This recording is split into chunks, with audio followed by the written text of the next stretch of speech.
Just 2 weeks after a devastating explosion on Indy's south side, the community is working to rebuild and discover the truth. We have the latest next. This dirty beard on my face isn't just because I'm too lazy to shave in the morning. I'll tell you more about it coming up.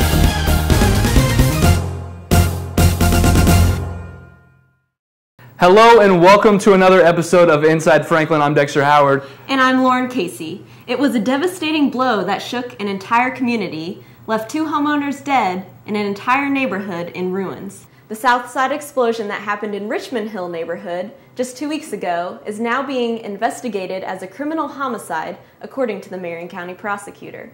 33 homes will undergo a demolition this week due to the extensive damages caused by the blast. And the effects are felt close to home for some Franklin College students. Junior Nathan Rogers lives in Richmond Hill and remembers exactly what happened on that tragic night.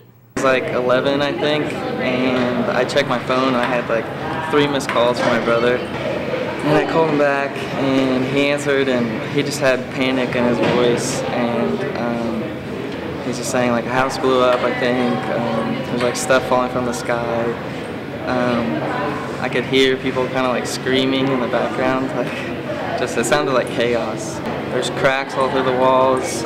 One wall is completely like bent, like round instead of straight. It's really weird, and it's separated from the floor now. It's just crazy how like the Pacers are helping, the Colts are helping, everyone, like people here have offered so much help to me, and like it's just crazy to see like how many people care. And, like, that's probably just the most awesome thing. It's just like people I've never even talked to, like coming up to me and like, you know, asking me if they can help in any way. If you'd like to donate to help the residents of Richmond Hill, you can go to southportpc.org/relief. Earlier this month, the Student Entertainment Board brought a little music and fun to Thursday's late night. The Dueling Pianos event entertained students while they ate and even brought back memories of our favorite childhood tunes. As students sat down Thursday to enjoy late-night food, they quickly noticed that there were 2 pianists from Midwest Dueling Pianos that were filling the room with music as the students ate. Instead of playing from a set list, the pianists would play requests from the students. They played a variety of music, from Casey and JoJo's All My Life to the song Part of Your World from The Little Mermaid. Isn't it neat? Wouldn't you think my collection's complete? Reporting for Inside Franklin, this is Greg Margison. So I understand that you went to the Dueling Pianos that night? Yes, I did. It was awesome. Some of my favorite tunes were The Lion King and a little Britney Spears. We were really jamming out that night. So but no Billy Joel Piano Man. I don't remember hearing that one, but I was only there for part of it. Dueling Pianos, you had to have Billy Joel. Maybe they played it when I wasn't there, but they played a lot of hits from the 90s. I hope they come back, though, so I can catch it. Yep. Well, November is one of those months that most women hate and men tend to love. And that's because it's No Shave November. And as you can see, Inside Franklin's own Dexter Howard and Patrick Sloane have been participating in this event.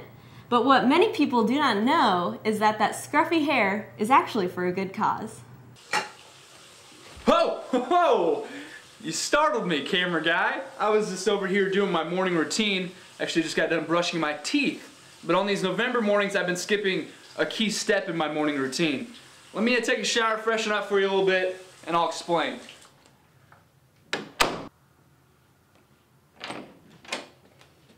Okay, so here's the thing. I'm not shaving. I haven't been all month.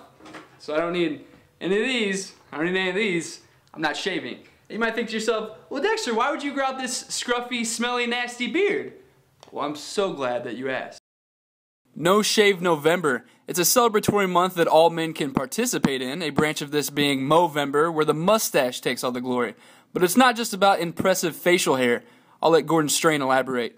Okay, Movember is a campaign, I guess, to get gentlemen to grow their mustaches out, with the hope being they can raise awareness and funds for specific to men's illnesses, prostate cancer, things of that ilk, testicular cancer. It works with the Live Strong Foundation, among other groups, to raise that awareness and money. Gordon is the captain of the Johnson County Movember team, which I'm currently a part of. The prostate cancer awareness provided by the month hits closer to home for him. Years ago, my grandfather, who's now 97, was diagnosed with prostate cancer and decided he's too old to really get treated. He'll just, you know, he's going to die one way or the other, so he may as well let this ride it out. But he has prostate cancer. He also has a mustache, has had a mustache since World War II. So I thought, you know, this sounds like a fun thing. I'll do it. Why not? Randall Smith, a Movember participant and Franklin College professor, also has personal reasons for growing his stash. It's part of kind of raising funds and raising awareness. That's what Movember is all about. And the reason that I joined the team this year is that I've had 2 family members diagnosed with prostate cancer. You know, so there was a personal connection. And you know, I thought, you know, I'm not real wealthy. I can't go out and fund my own research, but you know, I can shave. You know, that's fine. Men in general, I think, in American society don't want to talk about these sorts of things. And so, you know, we need to raise the awareness. And how do we do that? Yeah, this is one way we can go about it. Hulk Hogan, Burt Reynolds, Raleigh Fingers, all great men with great mustaches. Grow yours out for a good cause. And if your stash is less than impressive, it's never too late to just donate. I'm Dexter Howard for Inside Franklin. It has been a busy transition from fall to winter sports here at FC. Next, we're going to head over to Patrick Sloane for this week's sports update. Patrick? Thanks, Dexter. I'm loving the beard, by the way. In the sports world, the fall season has effectively come to a close with our own Grizzlies falling to a tough defeat down in Texas. But before we get to a recap on their season, we should take a special look at the winter sports season as the basketball teams begin to heat up in preparation for the new season. While many eyes will be on top-ranked IU and their endeavors this season, Franklin's eyes will be on their very own basketball teams. Inside Franklin reporter Michael Caruso caught up with men's head coach Kerry Prather for a chat about their upcoming season. Oh, there's probably 12 or so in the incoming class, or at least there were at the beginning. And that's fairly typical. And then that will sort itself out this year and in subsequent years. Well, I think we can contend for a championship, and we got to do it a certain way. And in this league, there's not a great margin for error.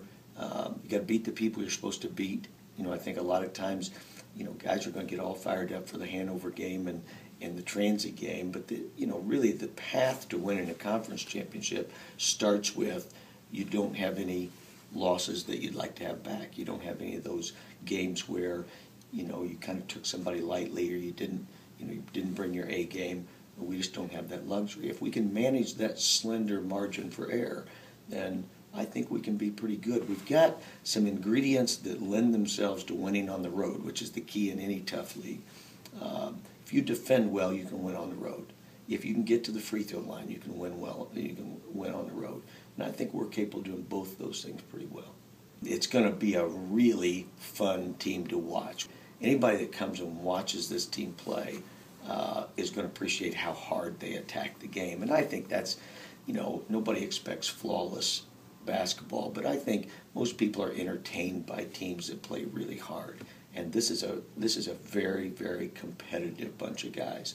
So we just need to get the students out, have a good time, keep coming out.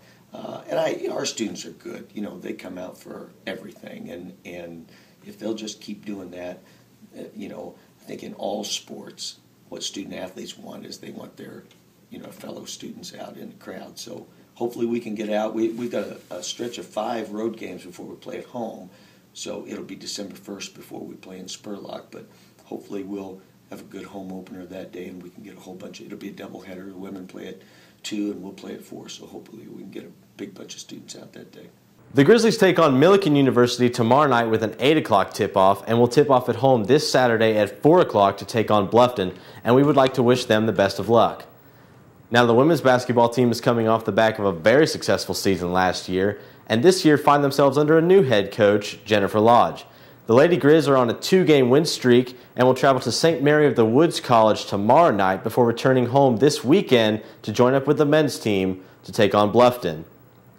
Off the court, the Grizzlies are also taking part in their 4th season in the pool. Our own Michael Daniels was there to catch some early moments and bear witness to a team that works as hard as any. Getting up in the mornings, going to weightlifting, running. There's There's so many different aspects aspects of it that you have to do, and it gets you like mentally and physically. At the beginning of the season, we're trying to get our aerobic capacity built back up to the point where the swimmers can swim lots of distance without getting extremely fatigued to the point where they can continue to hold their pull, or hold their catch in their stroke is what we call it. Weight room, we're working on building muscle right now, lean muscle, trying to get some body weights down a little bit, but also keep that endurance real high and start to fire some of those fast twitch muscles in the weight room that we aren't firing in the pool right now. The next couple of years we're going to be contending for like national spots. There's only 2 recruiting classes and us being 5-0 to start the season. When we have 4 full recruiting classes on the roster, I mean, we could, there's really no limit.